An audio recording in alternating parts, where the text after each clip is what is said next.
سلامونه او نیکی هیلې. په دې هیله یو چې روغ جوړ صحتمند به وئ. درنو دوستانو، د ناولونو په لړ کې دا ځل د نصیراحمد احمدي یو بل ناول هم چې د بوډا او د لېوانو پلونو تر سرلیک لاندې لیکل شوی دی، تاسو ته به وړاندې کړو.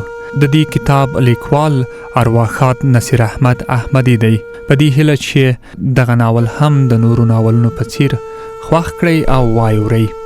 نو پیل یې د لومړۍ برخې له دې ځینه کوو. په کوټه کې ناست وم چې دروازه په شدت خلاصه شوه. پلار مې چغه کړه، ورو. کوچنی ورور مې په ورو کې نوکه ونیوه. د پلار له ویرې بیرته پر شا لاړو او د کور په اوږده دهلیز کې یې منډه کړه. ور خلاص پاتې شو او کوټې ته سړه هوا او ورسره د لاندې د پخې غوښې بوی راننوته. پلار ته مې وکتل. له غوسې نه په ډکو سترګو کې د لاټین ژېړه رڼا ښکارېده. ولاړ شو. د وره د پورې کولو پر مهال مې د ورور ورخطا غږ واورېده، عادي جومات ته لېوانی راغلی. پلار ته مې مخ ور واړاوه. د توخانې پر تاوده ځای ناست و او د راډیو ستنې تاووله. له کوټې ووتم. په دالان کې مې مور د ښوروا لپاره ډوډۍ وړوله. ورور مې د هغې تر څنګ ناست و او تناره ته یې پښې ورغورځولې وې. په قهر مې وویل، دروازه د سړي غوندې خلاصوه. ورور مې په بیړه راته وکتل. سترګې یې وځلېدې او په داسې غږ لکه کوم زیری چې راباندې کوي. ویې ویل، جومات ته لېونی راغلی. غږ مې یو څه پوست کړ، ته په خپله لېونی یې. ورور مې مور ته مخ ور واړاوه او د خواست په ژبه مې وویل، غوښه پخه ده. مور مې له کټو نه د لاندې یو راویستلی بڅری په ګوتو کې ټینګ کړ. بیرته یې په کټوه کې چې له خولې نه یې مړ تاو راپورته کېده واچوه. ورور یې وویل، یو څه وخت لا نور هم غواړي. له دې سره یې پر کټو برغولی ور کېښود او بیرته یې تناره ته ورښکته کړه. ورور مې ما ته کتل. لالا، عجب لېونی دی. له جومات یې ټول هلکان وایستل. ما وپوښتل، ولې په جومات کې لویان نه وو؟ نه، هغوی خو هر ماښام تر لمانځه وروسته کورونو ته ځي. مور ته مې مخ ور واړاوه. عادي ډوډۍ یو څه وخت ملنده وه. ولې جومات ته ځم. د باندې په وتو سره مې وار له واره په ورمې کې د واورې بڅرکي ولوېدل. پورته مې وکتل. د ماښام په تته رڼا کې څرخېدونکې واوره ورو ورو راښکته کېده. له ګام سره مې کلوخو ته واوره ولوېده. د انګړ لرګین ور مې له زنځیر نه ونیوه. د ور غنجا شوه او په لیخک کې پرته واوره سره ټوله کړه. جومات کور ته نږدې و او د کلي د هلکانو چغې په اسانۍ سره اورېدل کېدې. لیونیه، ای لیونیه، لیونیه. ګامونه مې ګړندي کړل. د جومات ور وازه خوله نیولې وه او له دهلیز نه د هلکانو شور او زوږ راته. ورته په رسېدو سره ناڅاپه د پښو دربی شو. پر دیوال څه شی ولګېدل، پر ځمکه ولوېده او له غږ نه یې پوه شوم چې د لرګي وار و. یو هلک په منډه له ور ووته. مخکې تر دې چې څنګ ته شم، اوږه یې زما تشې ته سیخه شوه. ما په دیوال پورې لاس ونیوه، خو هلک له ځمکې یوه نیمه لویشت پورته شو او پر ښي اړخ ولوېده. 5-6 هلکان مې په طرف تر سترګو تیر شول. ځمکې ته مې وکتل. په واوره کې د یو غځېدلي انسان چاپ جوړ و. یو دم چوپه چوپتیا شوه، داسې لکه هیڅ هم چې نه وي. یوه شیبه پر خپل ځای ودرېدم. په احتیاط مې ښۍ پښه تر لښک واړوله. دهلیز ته ورننوتم. د جومات د څنګ د کوټې دروازه خلاصه وه او له کوټې نه د لاټین تتې رڼا د بوټونو د ایستلو ځای روښانه کړی و.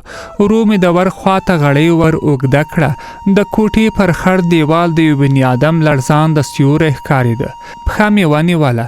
پر یو لوی عسکري بوټ مې سترګې ولګېدې چې د تلي چاکونه یې له واورې نه ډک وو او بوټ ړنګ پروت و. د کوټې منځ مې هم هغه وخت سملیدای شوی چې 2 ګامه لا هم نور پر مخ تللی وای. ګام مې واخیست. پښه مې پر یو شي ولګېده او د لرګي در غړېدو غږ چوپتیا ماته کړه. په بیړه مې سیوري ته وکتل. د پخوا په څېر لړزانده ولاړ و. ټیټ شوم. د امسا په بڼه یو غوڅ شوی لرګی مې دیوال ته ودراوه. بل ګام مې پورته کړ. د اوږدې کوټې په منځ کې په ونه ولاړ بني ادم ولاړ و. د هغه راته شا وه. اوږد بالاپوښ یې په تن و. په ښي لاس کې د بوټ جوړه نیولې وه او داسې راته وایسېده لکه ځمکې ته چې ګوري. ورو مې وویل، سلام علیکم. سړي کوم غبرګون ونه ښوده. دوهم ځل مې یو څه په زوره د سلام ټکي له خولې راوایسته. هغه یوه جټکه وخوړه. په تیزۍ سره مې مخ ور واړوه. د څراغ رڼا پر نیمایي څېرې ولګېده او د څېرې په روښانه برخه د ژورو ګونځو سیوري ښکاره شول. سړی بوډا و، خړه لونګۍ یې تر سر تاوه او د ږیرې د ښي اړخ سپین ویښتې یې د لاټین رڼا ته ځلېدل. په لړزانده ګامونو رانږدې شو. بوډ ته مې وکتل. د وار په بڼه یې نیولی و. په بیړه مې وویل خوا مه بدوه، هلکان دي. د هیڅ ونه ویل. بوټ یې د خپلې جوړې تر څنګ کېښود او د کوټې په بر سر کې د توخانې پر تاوده ځای کېناسته. سر یې وځړېده او په فکر کې ډوب شو. پوه شوم چې سړی بې ازاره دی.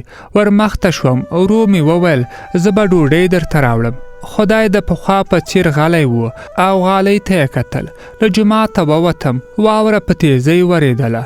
کور ته لاړم. د کوچني ورور چې مې کله راته پام شو په بیړه یې ویل لیوني ونه وهلې. هغه ته مې ځواب ورنه کړ. له مور نه مې وغوښتل چې یوه کاسه ډوډۍ تیاره کړه. په لنډه موده کې ډوډۍ تیاره شوه. له دالانه د راوتو پر وخت مې ورور ته ور یاده کړه چې چای راپسې راوړه. کله چې بیرته جومات ته ورغلم مسافر د پخوا په څېر ځړېدلی سر ناست و. د هغه تر مخ مې دسترخوان وغوړاوه. کاسه مې کېښوده او څراغ مې ورو ور نږدې کړ.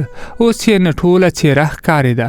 ګڼې وریځې یې درلودې او په کیڼه سترګه ړوند و. ورو مې وویل ډوډۍ سړېږي، که لاس مینځې په هغه بدنۍ کې اوبه شته.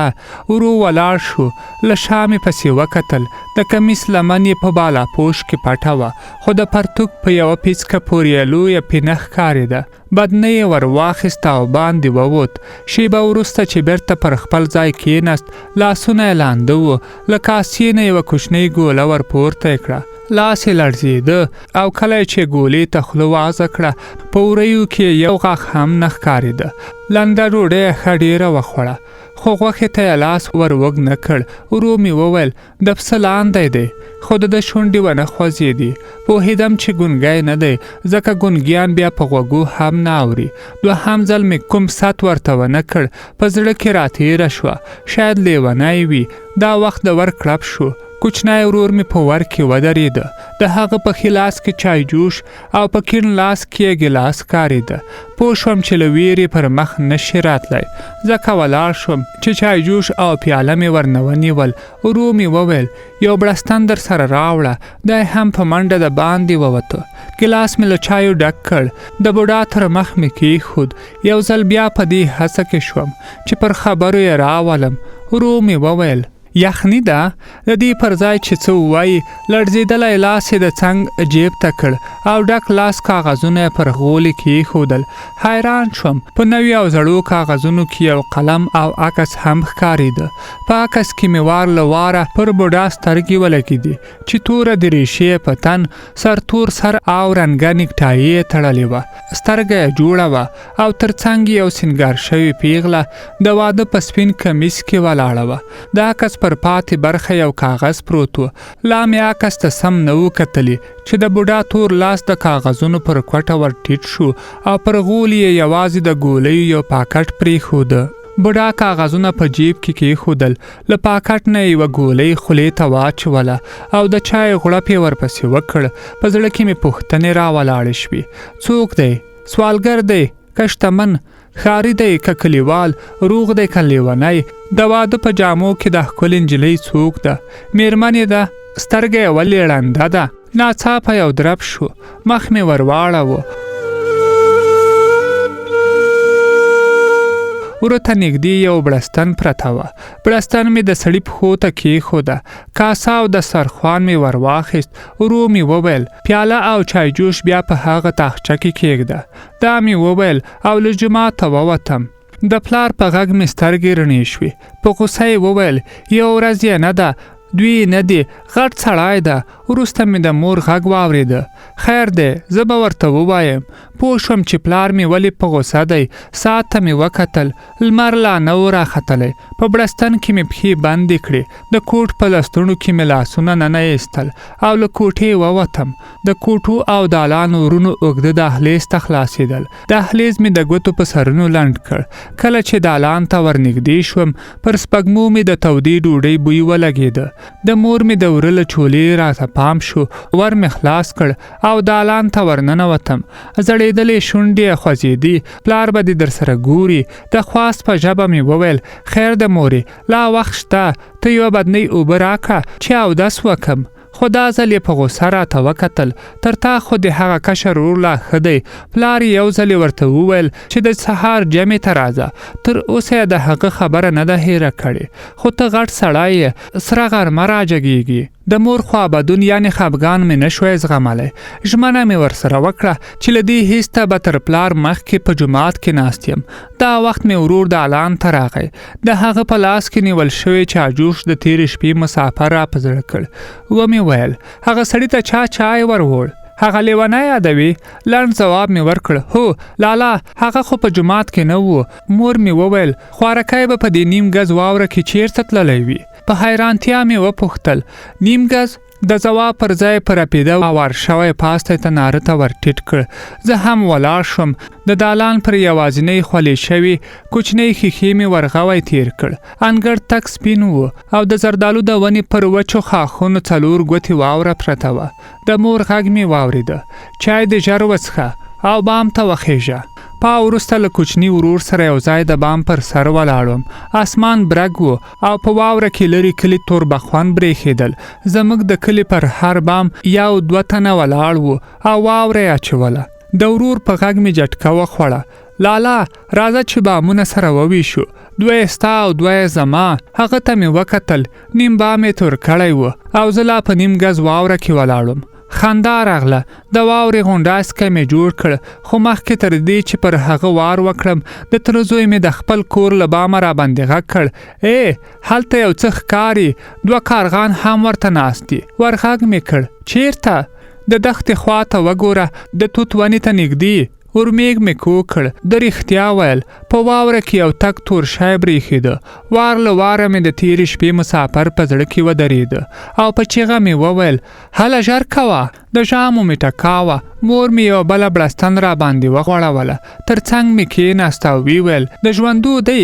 لنډ ځواب مې ورکړ نه پوهېږم، خو زما په شا لا ساپه کې چلیده. له ځان سره یې وویل خوارکی. دا وخت په دهلیز کې دربا شوه. دروازه په شدت سره خلاصه شوه. ورور مې په ورو کې ودرېد او په ستړي غږ یې وویل اورلګید چیرته دی؟ مور مې ورخطا غونتې شوه. په اورلګید څه کوي؟ پلار یې غواړي د میلمنو د کوټې بخارۍ بلوي. ولې؟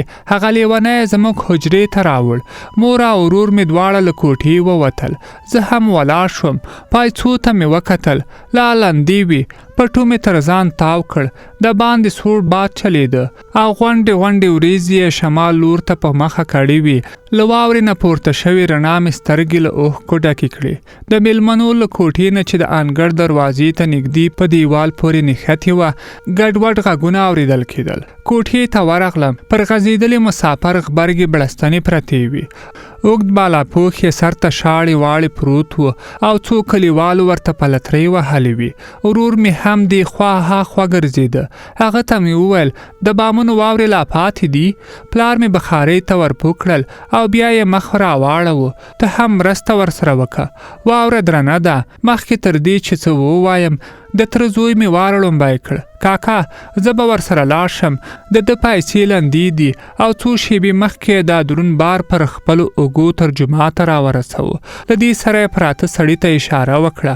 ولاړ شو او له ورور سره مې یو ځای له کوټې ووته. کلیوال اندېښمن غوندې و. په کوټه کې یوازې پوښتنې اورېدل کېدې. څوک دی؟ له کومه راغلی؟ که مړ شو نو څه به کوو؟ په پای کې مې پلار وویل که هر څوک یې اوس مو غاړې ته رالوېدلی، که یې پور پرې کړ بیا به هغه وخت وګورو.